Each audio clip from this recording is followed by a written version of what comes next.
Hello, and welcome to the 5 Core Life podcast with Will Moore, founder of More Momentum. Today's episode, we're talking about divorce and how you can overcome a victim mentality in order to move forward in your relationships. We sit down with formerly Heidi Powell, now Heidi Lane, as she talks about her own experience going through her own divorce and how she's managed to navigate all of the feelings and emotions that come along with that process. If you haven't already, go ahead and pound that subscribe button so you get notified when episodes air. Are you ready to fire on all cylinders? If so, let's go. And there she is. Hi, how are you? Well, don't you look gorgeous today? Oh, it's the lighting. I'm in a really great room with a lot of lighting. You look Lighting's great. handsome too. Yes. How are you doing? I feel like I have to hold this phone because it's not getting my face right. There we go. You know, I have to say, you are the first person to introduce me as Heidi Lane. Everybody else introduces me as Heidi Powell. So, and my real name is actually Heidi Lane. I know. And I know. And we'll talk a little bit about it's an interesting, I don't know if you know, but I've introduced your current boyfriend. Yes. Interviewed your current boyfriend. I do know that. Yes. And I actually also interviewed your ex-husband, where the Powell comes from. I don't know if you knew Really? that. No, Yeah. I did not know that. Wow. Yeah. So, but it's my wife actually. So I admittedly, I'm not super caught up on things that are going on in the world. I get it. But I do love a little juicy gossip here and there. And she pointed out to me, not that this is juicy, but it's a little juicy. She's like, you interviewed this person, and then she's dating this guy, and they're in this, and then I was There's like, a connection. We need to throw her in the mix. I was like, you're right. It's like life is like, you move, you grow. You're with this person, you're with that person. So I know. Based on just looking at things and Instagram, although Instagram, as we all know, can be deceiving. So I'll let you tell you in your own words. It looks like you're happy, you're healthy, you're doing great. So please, Heidi Lane, tell us about you. Thank you. And what's going on. Give us some background, and then kind of what's going on in your life right now and what you're working on. I am happy and I am healthy, and I feel like I'm at in the best place that I've ever been in my life. And it's interesting because I have been through so much hard. I've actually been through 2 divorces, which has been interesting and hard and things that I didn't necessarily choose. And in those moments, in those low points, it felt like I was never going to make it through. But on the other side of that, when pushing through, when working on myself, I have become, I believe, the best, happiest version of myself. But for anybody watching that doesn't know these men that you're talking about, my ex-husband was Chris Powell. And Chris and I were married for 10 years. We actually came together at a really low point in both of our lives.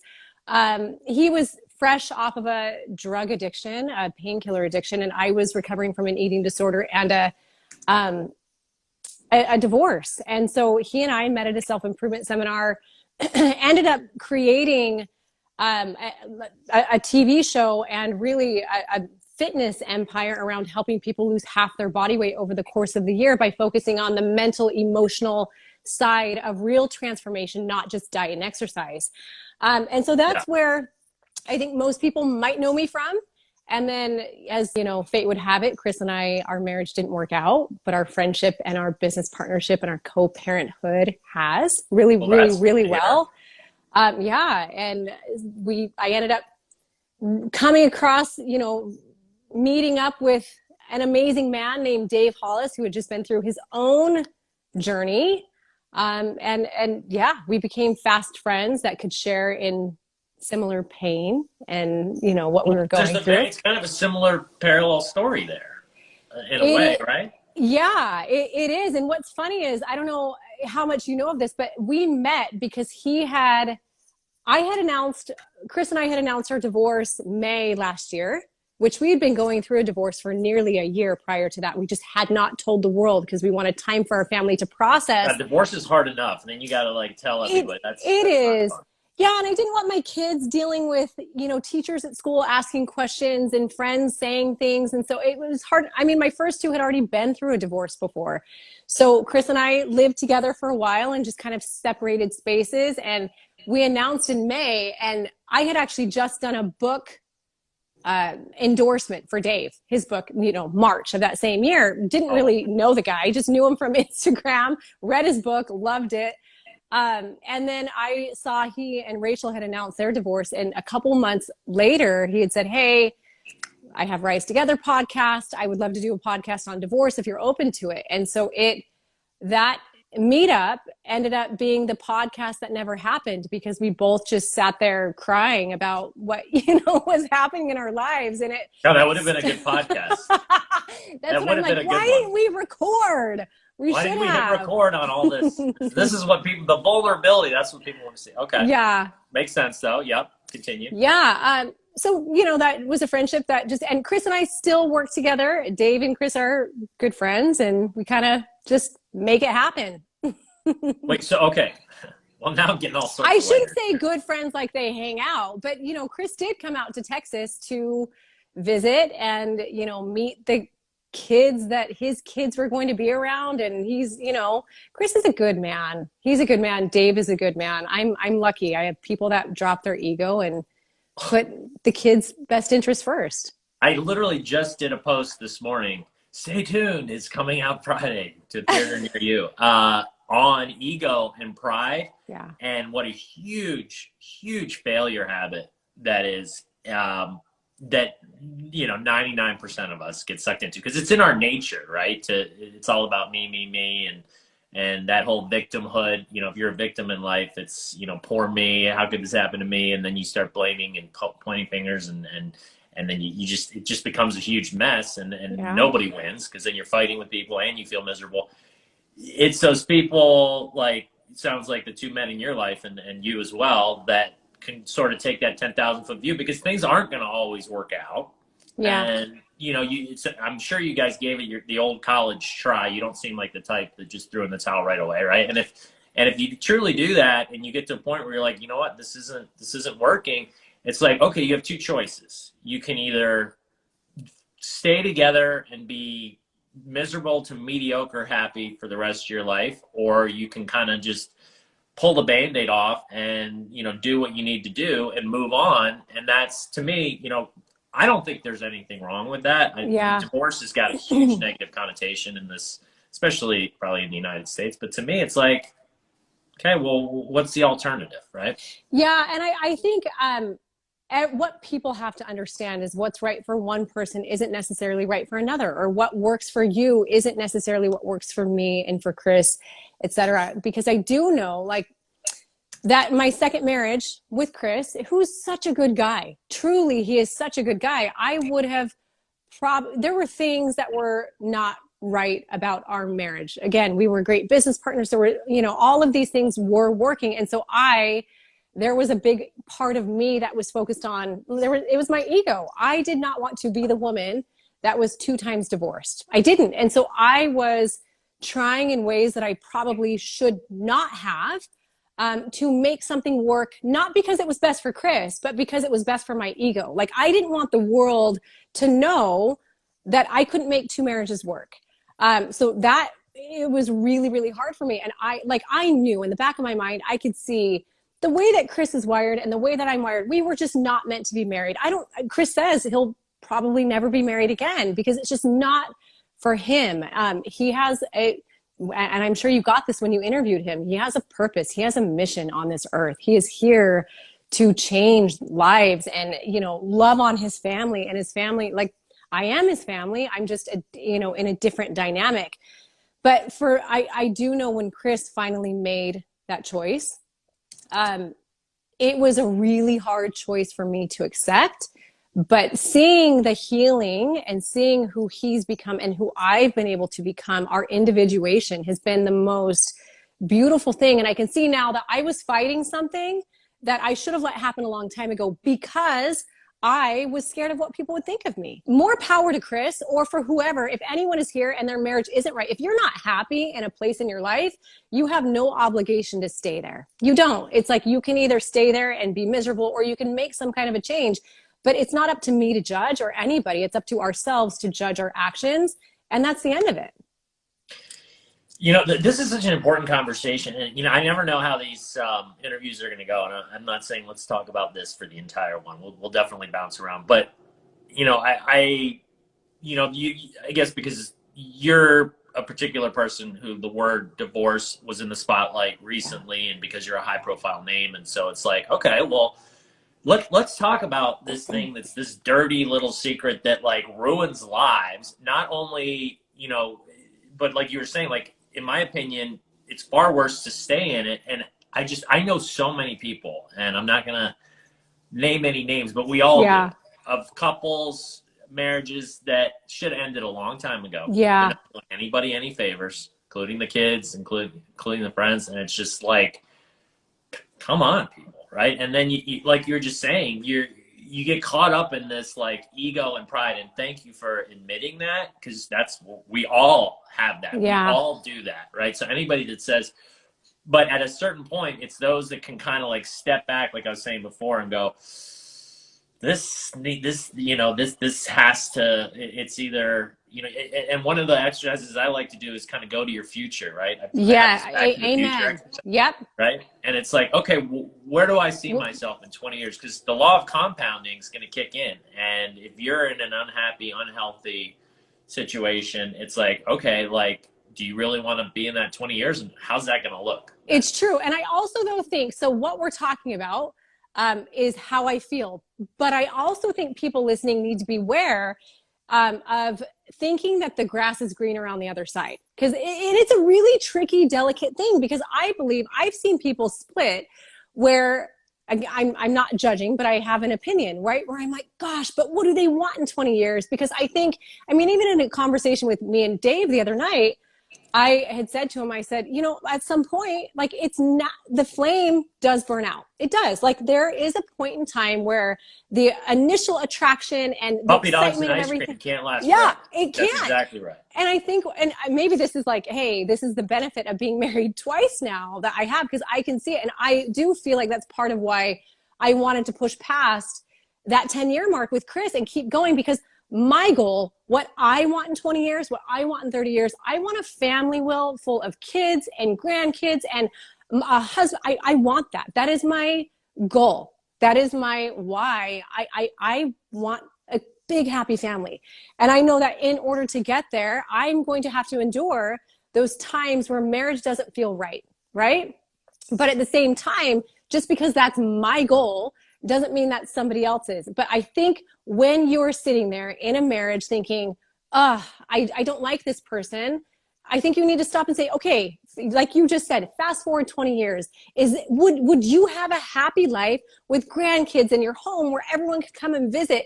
And if so, it is worth working through the hard, because ending a marriage, going through an identity crisis, starting a new relationship, multiple relationships before you find the right fit is really difficult. It's not as rainbows and butterflies as you think. So I think before you pull the trigger, you really got to make sure it's something that can't be worked through. So, oh man, now this is getting interesting. Sorry. Am I pulling you way off topic here? Not at all. There was no topic. This is, we free flow. So that's a really good point. And I'm really glad you said that, because, I think that both of us have valid points. And you took that flash forward, my Back to the Future exercise that I do with people. And, I talk about in your different cores, like we all have your mindset, your relationships, your physical health, your emotional health, your career and finances. And I say, where do you want to be in each of these areas? So, right. So then you go to the relationships, you go to the significant other part of your relationship. Yeah. And I was saying, like, well, if it's not working, like, do you want, where's that going to end up? And you're saying, well, in the greater scheme of things, and correct me if I'm wrong, I think this is what you're saying. Like, if your ultimate goal, because the puppy dogs and ice cream, what do you say, rainbows and butterflies, it's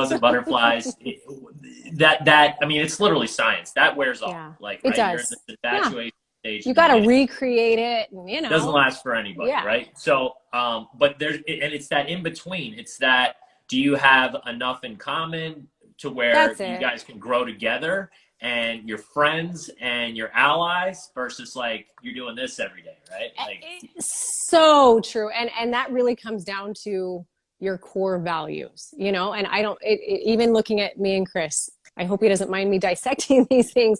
There's no right or wrong. There is no right or wrong. Both of our core values were so good and so well intended. But Chris was right. They were just different. What I valued in life and what he valued and what I prioritized and what he prioritized were different enough to where the foundation of our relationship was always going to be shaky, which interestingly enough, on a day-to-day basis, Chris and I had so much fun, like friendship-wise. I mean, our Instagram stories, even when we were divorcing and the world didn't know, our stories were real. Like we were laughing all the time. And but when really rubber met the road and we were trying to plan for what kind of parents we were going to be, how our future was going to look, that's where there was such a disconnect in both well-intended ways, but just very different. So I think that is the core values is a big deal. Big deal.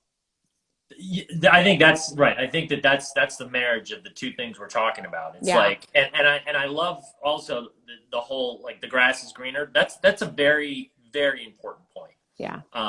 Especially, you know, I think, well, I'll not say that part, but I think that whether you're a man or a woman, young or old, I think that there's that aspect. I was going to say, when you're younger, I think it tends to be the grass seems a lot more glistening, and then as you get older, you're like, yeah, you're like, okay. It's the grass is greener. And I don't want to make it sound. That's what I almost didn't say, because I don't want to make it sound like, well, it almost sounds like you're accepting or falling in. It's not that. It's that, like, that infatuation and that stuff and that grass, but then that wears off, and then you go, well, look at that shiny thing over there. Yeah. Like that's giving me those warm and butterflies and puppy dogs that I like had. those are hormones. Those are hormones. Those are hormones. They are. Those are hormones, and they're gonna wear off no matter who. Like I saw somebody as we're talking here say I've been divorced 3 times. I mean, I've known people that have been divorced 4 times. You know, if you're constantly just chasing that feeling, that's when you're in trouble. Because yeah, I agree. And another thing I noticed, like, for example, and this is the thing I don't think I ever would have thought of, because I was, again, trying so hard to fit a square peg in a round hole with my, marriage with Chris.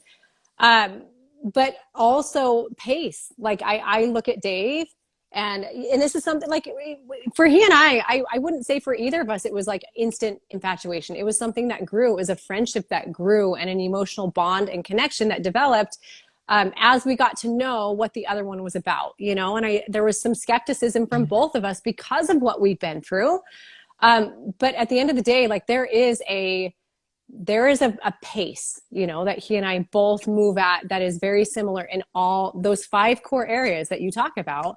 And even taking it back to biblical terms, it's like you have to be equally yoked. And that's a big deal. Chris and I were not equally yoked. We might have been 2 strong oxen, but the pace that we moved at was so different. That life was really difficult when we put the expectation of marriage on us. It's like you put that yoker thing or whatever you call it on us. Yeah. And it was like we were in deadlock quite often. So not to dig deep, but let's if you don't mind, tell me if you do, are there some examples of these types of things, just so people watching that might be, in these types of situations or relationships can kind of be like, oh yeah, I see what she's saying, or, identify their own patterns with somebody else? Gosh, I don't know that I can think of an example off the top of my head without running through it first to make sure I don't make either person sound, because there really, isn't anything negative. But an example, and Chris would say this, marriage was kind of not really, he wanted a life partnership when we met. He did. And he was very clear about that. Like, hey, I never want to get married. I worry that, and I kind of agreed. I jumped on board with his way of thinking. He said, I just feel like if you put the constraints of marriage on a relationship, his feeling was that it ruins it. And I, coming from more of a religious type background, first I was like, yeah, cool. I'll go along with whatever. But a year and a half in, I'm like, you got to marry me. Like, we got to get married. And so we ended up getting married like very shortly after, because, he was like, okay, let's give it a try. But our relationship was so friendship and work based. I managed him. I helped him build things. It was that first. So never were we marriage first. We were friends and business partners first. And over time, we're like, oh gosh, I think this is where we maybe get married, kind of a thing. And so that I will say, and for me, deep down, the little girl inside of me always dreamed about and wanted. Yeah. And my long-term thing is a solid marriage. It just is. I want a solid marriage. Or a solid family, whatever that looks like. And Chris, I knew from day one, it was, hey, I'm on this earth to do something amazing. Don't get in my way, but let's do it together, kind of a thing. And so I'm like, gosh, me trying to earn love, as we're all trying to earn love from different places. I decided to kind of compromise what was valuable to me to assume some of his values. Does that make sense? But he's such a well-intended person, and what he's doing in this world is huge. And how he treated, like he did his best with what he knew, if that makes sense. Yes, it does. And right, it's one of those things where, and I think that was a good way to answer. Sometimes you're just not always aligned, and I want to make it clear, right? And so even if you gave examples, it doesn't mean one person's wrong and one person. No. And that's what, as a society, we mean. No. Right? We want to put people in boxes like, oh, I'm going to take his side, or I'm going to take her side. And it's like, no. Okay, so we all grew up naked and afraid. We all came out like, what's up? Yeah. And then we go through, first it's all these influencers come into our life. It's our parents, and then it's school, and then it's peers, and then it's media, and now social media is a huge, and it wreaks havoc on our minds, and we put ourselves in boxes, and we do these things. And then all of a sudden it's like, okay, I need to hold on to this. And it's, I think that people tend to get caught up in that. Shoot, I actually forgot now. I was going somewhere with it. But that's okay. What you were saying was great. But yeah, I mean, at the end of the day, point being, like, for you, I think that it's nice to know that, right, it doesn't, right, the right and the wrong, like, we're all just people that had different experiences, and our brains have been programmed to go one way through no fault of our own, right? Yeah. And the growth owners that take control and realize, you know what, I don't like some of the thoughts that I think, and some of the patterns that I've developed. And so I'm going to change them. But a lot, kind of going back to that fixed victim versus growth owner, a lot of people just sort of fall into that, and then they get caught in that. And when it comes to marriage, it's like you end up having all these, you're never going to be on the exact same page with anybody. No. Even my wife is a twin. She has a twin sister. I mean, they argue, right? I mean, it's like, and they're like best friends. They couldn't be more alike. But that's the point. Like, you're never going to see complete eye to eye with anybody, and everybody has these different experiences and sees things different. And so it's about, like, what my wife and I do is we actually have a list of agreements that we have. Oh, nice. It's like there's this, because there's always gray area, and it's very easy to make assumptions. And so it's like, she might think he's not picking up his coffee cup after, and he's leaving it there for me. He doesn't love me. He thinks I'm his mate. I'm just giving examples. Yeah. Right. Whereas I'm just like, I just forgot because I'm ADD, and it means nothing. Please just point it out, and okay, I'll grab it. Right. And that's just a tiny example, but there's zillions of those things in a marriage. And it's like, if you jump to conclusions and you start making assumptions about the other person, you're so screwed. But if you go, okay, like, they see it this way, I see it this way. Let's get on the same page that we see things slightly differently. And especially when you're raising kids, like, you don't want to, like, give them conflicting signals and send them one way and the other. And that's the worst thing. You want to, like, what's best for our kids? What's the best way for us to agree to where we're now being a role model for our children, and we're handling, in the universal principle type of way. Yeah, I love what you just hit on, because it's true, whether it's in a marriage or out of a marriage. I think one of the most important things you can do, like you just said, is stop, take time, and step in the other person's shoes, is really what it is. And actually, that's the thing, and any new relationship with Dave and I, it's like, we both understand there are things that the other might do that might make us feel one way or another, like your wife and your coffee cup example. But it's not until we stop, take time, and understand what their intention was or what they're doing that we can really have, really find a way to, you got to get inside the other person's head. You do. And that goes with co-parenting as well. When it's harder when you are co-parenting with someone and they're in another house, right? Because you don't have that day-to-day communication, but taking time to understand, okay, what could that text message have meant that Chris sent or that Derek sent, and where could their head be, instead of jumping to that conclusion? That is huge. Peace can't exist if you don't take time to stop and understand what the other person might be thinking or what their intention might be. And intention is such a big thing. I mean, amen. Right. And this is, to me, you know, what is something like, I don't know if it's 50% anymore. I feel like it's close with divorce. And, you know, 1 out of 2 people. Might even be more now. Yeah, it could be more. Right. And so you think about all the people, you know, the majority of these people, even the ones that are still in it, and obviously for the ones that are getting divorced, where it's like, I think a lot of them aren't doing that, where they're not taking the time to ironically get to know the other person. Whereas, yeah, like, what do you mean? I know it's like, yeah, but do you? Same patterns over and over, where you're fighting about the exact same things, and you're just stubbornly choosing not to see, this is how this person's mind works. This is how they think.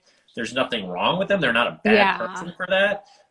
This is how my brain works. So let's compromise and figure out a way to say, we're both on the same team here. We want the same things, to be happy with each other and for our children and have a great life. So why we do this, you know? You have to let go of your perspective. Like, sometimes you have to be willing to let go of what it is that you're thinking. And I mean, because if you think of any argument, it's like when you argue, you are so busy proving your point, you don't even know what the other person's actually saying. And then they say something and you're like, I already told you that's not true. But they're, you know, you both are so set on your story and you don't even know what you want from it. It just, you know, sometimes takes one person saying sorry to open up that communication. Talk about a higher self growth owner move. Like, I'm sorry. And repeating back to them, yes, I understand what you're saying. Like, that is so hard to do. It is. At the heat of the moment, it is so hard. And my wife, in fact, we actually have a hack for that, where if we're both super heated and like, cause we do, like, our walls go up, emotions are, and we're both in like convinced, we both like naturally want to go in that mode, but it literally 100 times 100 will not end well. So we've actually gotten to one of our agreements, as I was mentioning earlier, is actually to notice that and to sort of say, all right, let's separate. Let's go in a different room for a little while. And then her big thing is she likes to then take the time and write things out. And she'll literally shoot me a text. Like, I usually go down to the basement and she'll go up to the bedroom and she'll shoot me a text with exactly how she's feeling, where I can't interrupt her. And it's not in a fuck you way. It's like this is where I'm coming from. And it changes the whole dynamic. Because then I'm like, okay. See, that's so good. I need to take a page out of that book. I am somebody right now that I have a hard time letting something go until we can figure it out. Where this is actually, Dave and I were talking about this the other day. He likes space when we're trying to figure something out. And but I'm like, okay, but let's talk now. I don't like to stew on it. I don't want it to build. But that space and giving each other a chance to say what's actually on their mind and have the other person read it before they respond. I mean, that sounds like something I need to start doing. It's huge. I'll tell you, once it changes everything. And we're not perfect. Sometimes, you know, we'll both get caught up in it and we won't go to other rooms, but we do it. We're getting better at it. It's a habit, just like anything else. I always say habits don't care if they're good or bad, helping or hurting us. Right? They do their thing over time. And this is one where I think most couples get in that habit of just, they each have their own ways of fighting. And typically it doesn't end well. Typically it's not productive. It's about control and power and ego and all these things. I know. Right. And then, but if you can do that, it's, oh man. And it's hard for her, especially sometimes. I'm easier to walk away if I haven't gone into like full, my top's blown. Like, I'm like, I need to walk away now or things just get weird. She wants to get it. I shouldn't. I feel like I'm criticizing her. No, again, it's okay. Just how she's built. No right or wrong. But she wants to always talk it out right then and there. That's her. Me too. And it's very hard. And I think that's a womanly thing. I mean, not to get sexist and all weird, but don't be weird. But I do think that there's something to the fact that, you know, men like to go to their caves and separate and just, And then the women like to kind of like, let's get it all worked out right now. But when we had that agreement and she gets that and she does, I mean, it always ends well. Always. Yeah. And then before you know it, I'm texting her back. She's texting me. She's coming in and then she comes down and we talk. And Gosh, literally a conversation Dave and I just had the other day, because I am like your wife. He is like you. And maybe it is more of a male female type thing. And it's just, for me, I'm a fixer, and I feel like, okay, well, let's just talk about it. Like, let's fix it right now. I'm a nurturer. Like, and space is like, no. It's really hard for me. Oh God. So again, next time I want you to do your absolute best, because just know that if you do this, your life is going to be better. Your relationship's going to be better. You're going to be happier. It's going to be a better role model for your children. Yes. And just try to catch yourself and get in that habit. I like to keep the top habits I'm working on. I'm building an app for it where it's going to be gamified. It's going to be really fun. You're right. Oh, cool. The 5 cores of your engine and to get off of Earth's gravitational pull, you literally have to start developing the success habits and stopping your failure habits one by one, slowly but surely in each of your cores, going to different galaxies and planets. Do you get badges and stuff? Oh, absolutely. It's totally gamified. And it's like you level up your ship and you get coins, which you can then use to do all sorts of things. And it's taking, I'm a gamer, so I'm taking all these elements, but not to get off the track. Right now, what I'm doing, I keep an Excel sheet that I look at once a week, and every day I keep in my notes, literally just the top habits that I'm working on. And at the end of the day, I literally just grade myself in each one of them. And I don't like to put more than 3, because if we overload ourselves, forget about it. And then I say, okay, how did I do today? And then I kind of reflect, and I have a little place I can enter in, like, best part of the day, worst part of the day. And that just helps to shine that spotlight on my life, to be like, okay, this is what's going on. This is the good. This is the bad. Again, back to the future exercise. If you know these are your goals and this is where you want to end up in each of your core areas, like, you need to stop this one. Yeah. And so it's holding yourself accountable, because it's so hard to do. And like, it's just crazy to me how, like, they don't teach this stuff in schools. There's not really a universal system. This is why I developed the app to begin with, because what I'm doing right now, even though it's great, it still feels a little bit like homework sometimes. And so I wanted to be more fun and interactive. But there's nothing to hold that, because with now this day and age, with every shiny thing and every millions of streaming services and the internet and social media, TikTok, Instagram, Facebook, it goes on and on. It's like, it's so hard to like get an idea. It's one thing to get an idea. You scrolling through, you read a quote, and you're like, okay, that's cool. Yeah, that's it. That's what I need to do. And until 2 seconds later, you scroll to the next post, and that's gone forever, right? It's true. You got to have a system. There is so much stimulus out there. It's very easy to get distracted if you're not focused. I love what you do. I mean, that's a great practice. I might have to steal some of that, borrow it.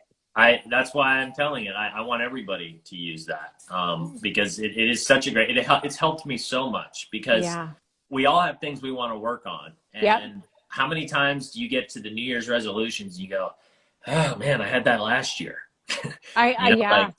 Same thing as last year, because you think you're working on it and you kind of try here and there, but there's no system where you're like every single day. Because again, it goes back to habits. Like, once it becomes a habit, it's automatic, and you don't have to worry about it. Your brain's not using that energy to process that and to actively try to do that thing. It's just like brushing your teeth or flossing or going to the gym. It's like, you're like, no, this is just what I do, right? But there's always that front-loaded work in the beginning where it's like, okay.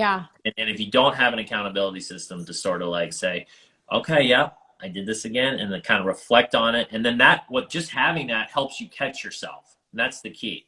So you catch yourself in the moment when you take that action that's hurting you and others around you, making you less happy. And then you go, okay, I'm doing it. And then that helps you to start to catch it and hopefully stop it in its tracks and then replace it with something else. I love that. I think a lack of accountability process is huge. And I think also one of the reasons people struggle having the same goals every single year is the goal that they set the last year, and the goal that they're still setting this year is far too big for them to actually accomplish. And that is the number one thing that has people, I mean, we come from a world of weight loss. So why is it so difficult for people to reach their weight loss goals? Or why does somebody that's 400, 500 pounds get to that place when they've tried over and over and over to lose weight for many, many years? The number one reason is they have been setting goals that are far too large and unattainable for them to actually reach. And because they've set those goals and they've made those promises, they've made commitments to themselves and they have not kept them, every single time it chips away. There's a break in integrity. They are not doing what they're saying they're going to do when they say they're going to do it, not just to everybody else, but most importantly to themselves.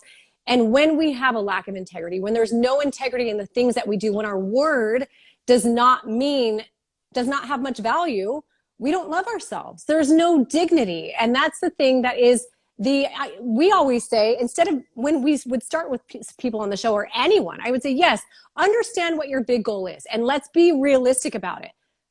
But now let's start with one teeny, teeny, tiny thing. We're not going to promise right now that we're going to lose 250 pounds. That's our goal. And we're going to understand what our goal is. That is the top of Mount Everest and it's amazing. I don't want you to focus on that every day.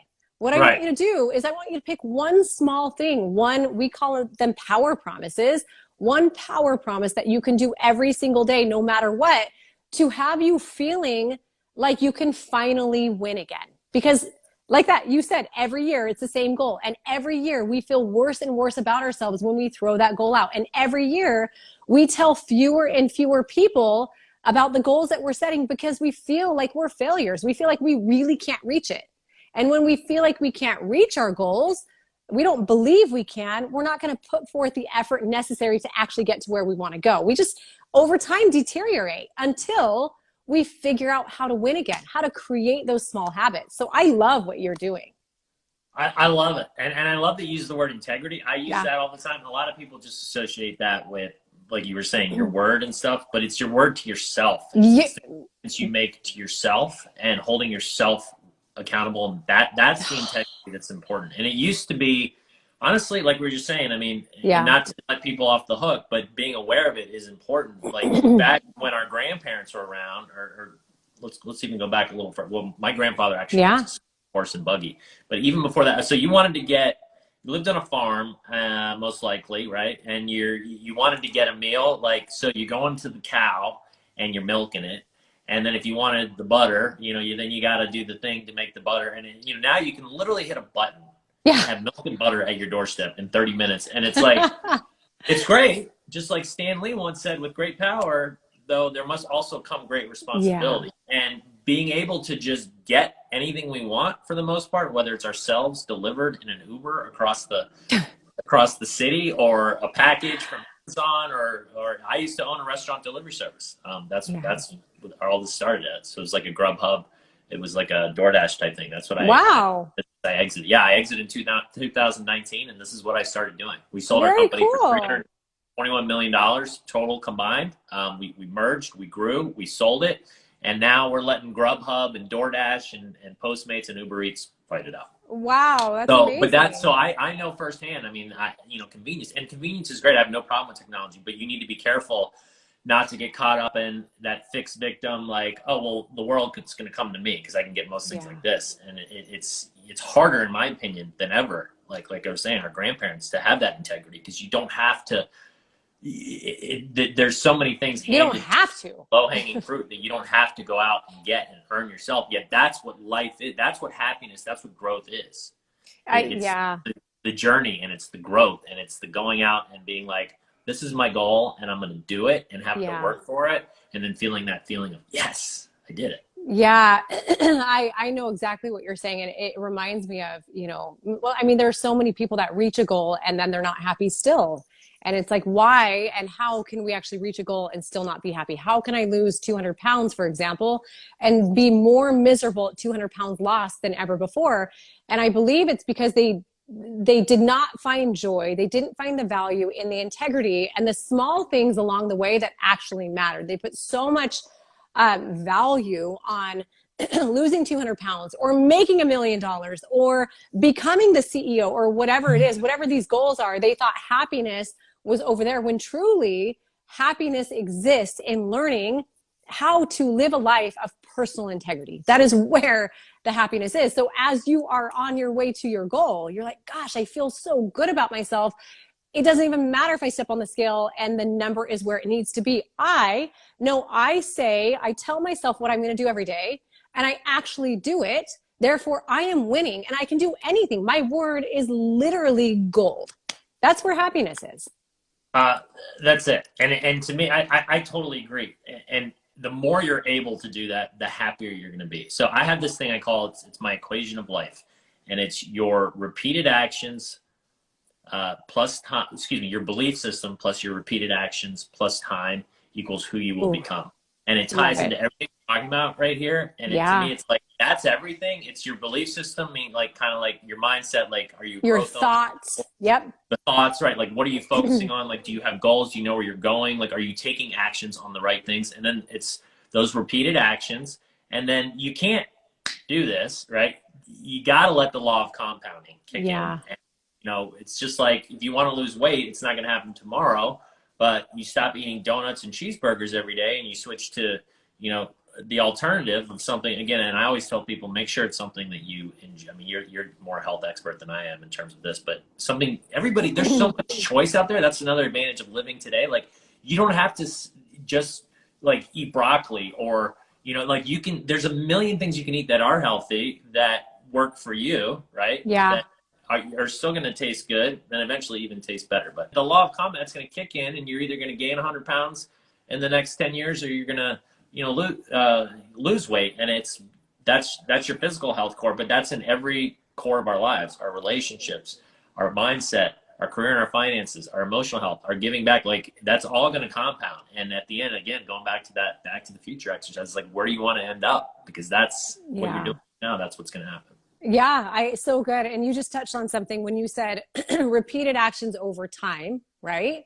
And I believe that's so important. But I think what people struggle to understand sometimes is repeated actions means choose your path and don't jump to another. Like, I think we get we talked about it with scrolling Instagram and, loving this quote and wanting to make it our mantra. Oh, wait, but there's that thing over there. And then there's that thing over there.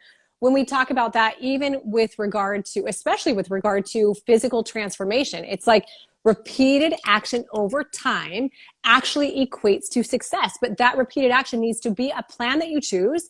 You need to stick to that plan. You need to commit to the plan. You need to go all in, trust the process, know that it might not be as fast as what you see your friend Jim or Sally doing over there. But by jumping from thing to thing, you are literally starting over every single time. So committing to a plan and going, it goes back to marriage, like we're talking about. Every time you jump marriages, you got to freaking start over. Trust me. That's it. And that's why I call it the equation of life. Because like everything kind of, to me, it all boils down to that. Like anything in life, any action, any choice, like it's all, we are our habits are us, and it's all going to compound over time. And like you were saying earlier, I think it's super important to reemphasize, you got to start small. You got to have small goal. I talk about goals. Goals are, this is another thing, don't get me started. The educational system, one of my goals is to revamp it because it's ridiculous. They don't teach you stuff like emotional intelligence and habits and balancing your checkbook and just basic shit you need as people. And so, I mean, these things, it's so important just to remember that like your habits are going to form who you are. Start small, figure out, shine that spotlight on the ones that you've developed that aren't great. It doesn't make you a bad person. Not bad because you've developed them. Again, it's the society, it's the influencers around you. It's how things have played out, whatever. But now the growth zone, you can either be a fixed victim and be like, oh, poor me, my brain's broken, there's nothing I can really do about it, I'm born the way I am, my body's this type, or you can go, okay, let's get to work and start chipping away one at a time, slowly. Like you said, that's the key, because we do not equate well. When we get overwhelmed, it's over. I love it. I actually just taught a lesson in my coaching group 2 nights ago, and we talked about a very similar thing. And talking about how that fixed mindset, a lot of people don't realize though how our thoughts, we actually get to choose our thoughts. You know this.